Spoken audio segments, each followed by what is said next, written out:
হাসপাতাল যেখানে মানুষ সুস্থ হয়ে ফেরার আশায় ভরসা রাখে, সেই জায়গাতেই ঘটল এক রহস্যঘেরা মৃত্যু, যা ঘিরে চাঞ্চল্য ছড়ালো গোটা এলাকায়।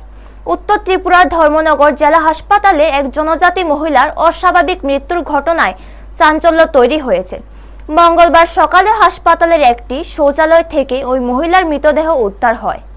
মৃতা বাসন্তী রিয়াং কেদারছড়া এলাকার মনাচড়া গ্রামের বাসিন্দা এবং বনমালী রিয়াং এর স্ত্রী।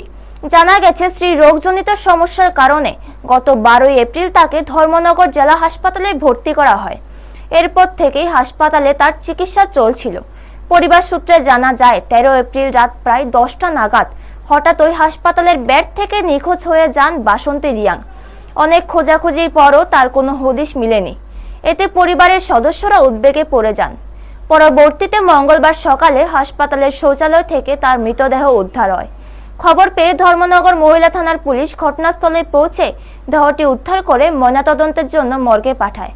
পুলিশ জানিয়েছে, ময়নাতদন্তের রিপোর্ট হাতে পেলেই মৃত্যুর প্রকৃত কারণ স্পষ্ট হবে।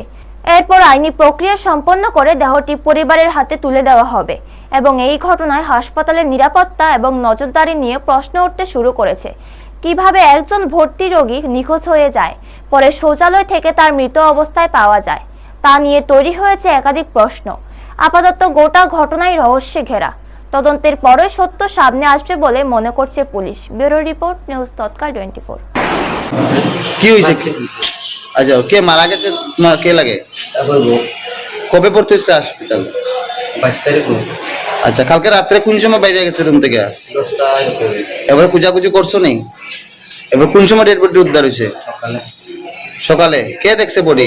আমার মেয়ে। তোমার মেয়ে? তোমার বোন নাম কি? বাসন্তী রিয়াং। তোমার নাম? বনমালী রিয়াং।